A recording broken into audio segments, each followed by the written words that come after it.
बोल्दिनु जो भोकै लड्या छ र आज बयानको लागि धाइराख्नु पर्ने परिस्थिति आउँछ भने त्यसको आवाज कसले बोल्ने?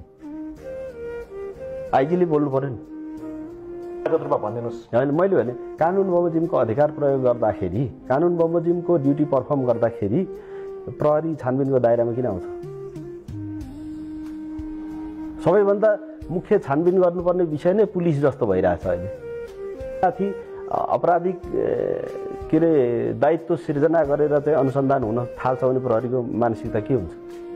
भोलि गएर निर्वाचन हुन्छ, निर्वाचनको ब्यालेट बक्स अगाडि बन्दुक बोकेर उभिनुपर्छ प्रहरी, राइफल बोकेर उभिन्छ त्यो ब्यालेट बक्सको सुरक्षाको लागि। यदि त्यो कसैले लुट्न आयो भने के गर्ने?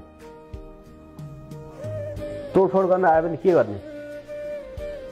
केही गरेन भने पनि प्रहरी छानबिनको दायरामा यसले आफ्नो भएको हतियारको पनि प्रयोग गरेन, आफ्नो कानुनी अधिकारको पनि बल के प्रयोग गरेन भनेर त्यतिखेर छानबिन हुन्छ।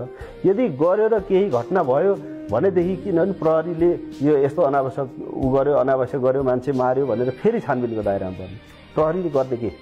अब अनावश्यक ती मात्रै त गएन नि, त्यहाँले हाम्रो त प्रत्येक कार्यालयका प्रहरी कर्मचारी त कोही पनि बसेका छैनन्, सुतेर बसेका छैनन् नि।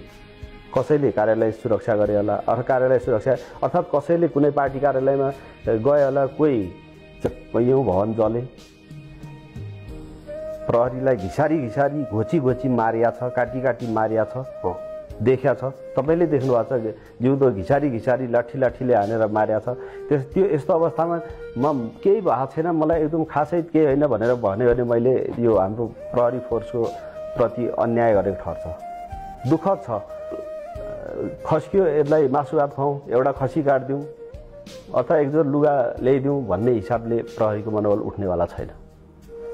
प्रहरीको मनोबल उठाउनलाई नीतिगत निर्णय हुनुपर्छ, नीतिगत स्पष्टता आवश्यक छ। तपाईँ अहिले पनि देख्नुहुन्छ धेरै ठाउँमा जुनसुकै घटना भयो भने सबभन्दा पहिला छानबिनको दायरामा प्रहरी पर्छ।